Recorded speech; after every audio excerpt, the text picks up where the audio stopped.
Hola, mi nombre es Gary Durán, soy profesor del curso de Mecánica de Suelos. En esta oportunidad vamos a hablar del ensayo Proctor Standard. Este ensayo es muy utilizado en la ingeniería civil para conocer las características de compactación de los suelos. Vamos a explicar cómo se construye la curva de compactación a partir de los valores obtenidos en el ensayo Proctor Standard en laboratorio. Como mínimo necesitamos hacer 4 ensayos con el mismo suelo, utilizando diferentes humedades, ¿no? Entonces, tenemos siempre una tabla en la cual colocamos nuestros datos finales. Para el ensayo número 1, se obtiene una densidad húmeda. Esta densidad húmeda número 1 se calcula con un volumen y con un peso de la muestra compactada en el cilindro del Proctor Standard. Al conocer la humedad de esta muestra, yo puedo calcular la densidad seca. El segundo ensayo, también una muestra compactada en el cilindro Proctor Standard, ya posee una humedad diferente, normalmente mayor a la primera. Por lo tanto, la densidad húmeda que voy a obtener va a ser diferente a la anterior, y al tener humedad y densidad húmeda, puedo calcular la densidad seca.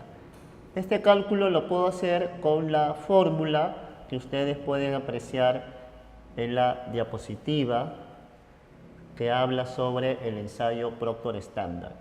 De esa manera, yo continúo haciendo un tercer ensayo en donde la humedad que posee la muestra compactada es mayor a las dos anteriores y continúo haciendo los cálculos para siempre tener como dato la densidad seca. Entonces, la curva de compactación tiene que ser elaborada con la densidad seca y con la humedad. Es así que pasamos al gráfico: densidad seca en el eje vertical y humedad en el eje horizontal. Ubicamos los valores de densidad seca y humedad de cada ensayo. Entonces, para el primer ensayo, el ensayo número 1, vamos a suponer que el valor obtenido como humedad fue esta de acá, y como densidad seca, ¿no?, fue esta. Para el ensayo número 2, vamos a suponer, ¿no?, de igual forma, que nuestra humedad se ubicó acá y nuestra densidad seca se ubicó en esta zona. Así ubicamos el tercer ensayo y el cuarto ensayo. Al tener por lo menos 4 puntos, es posible graficar la curva de compactación a través de una aproximación. Cabe indicar de que yo necesito dos valores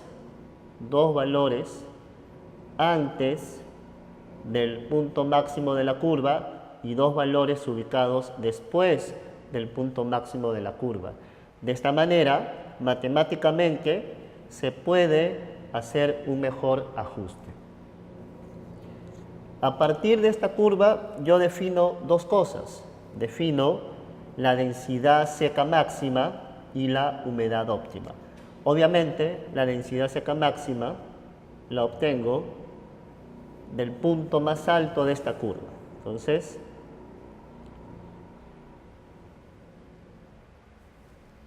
aquí voy a obtener la densidad seca máxima. Del mismo modo,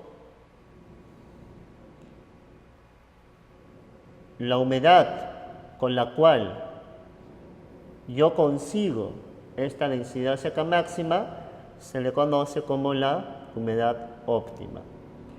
Es así que el ensayo de compactación Proctor estándar me permite conocer a mí cuál es la cantidad de agua que debo agregar al suelo para que luego de compactado consiga la densidad seca máxima.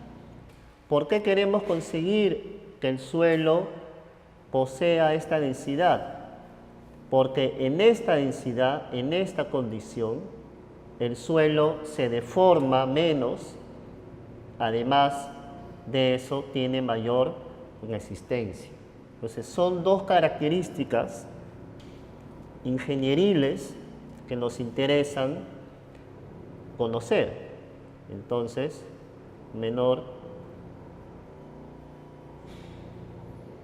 deformación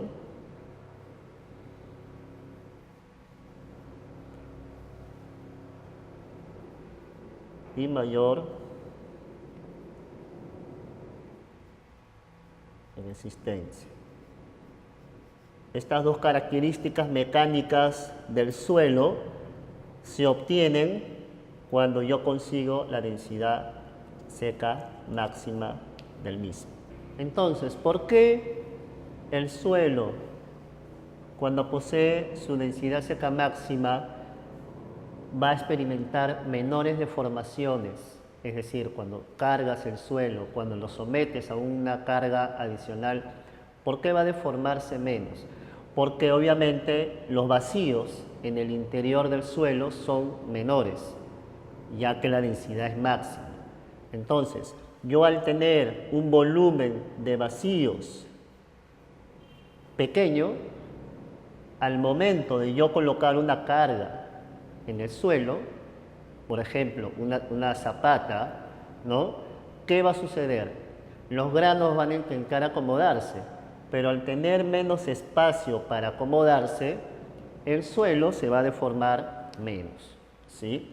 Esto se puede ver muy claramente en una estructura, por así decir, de unos granos de suelo o de un suelo que no ha sido muy compactado. Entonces tú tienes vacíos muy grandes acá. Tú al colocar una carga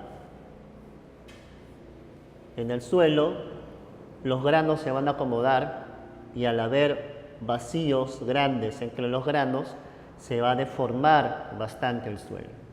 ¿Qué sucede, por el contrario, cuando yo tengo o cuando este suelo ha sido compactado y ha alcanzado la densidad seca máxima? Los vacíos son muy pequeños. Los granos han sido acomodados debido a la compactación. Entonces, los vacíos, al ser pequeños, los granos tienen menos espacio donde acomodarse. Por lo tanto, va a experimentar este tipo de suelo una menor deformación. Ahora, ¿por qué obtenemos mayor resistencia? ¿Por qué esta configuración de densidad seca máxima posee mayor resistencia que las otras densidades? Es simplemente porque acá yo puedo observar de que los puntos de contacto, por ejemplo, son 4. Pero aquí los granos, al estar mucho más unidos, los puntos de contacto son mayores.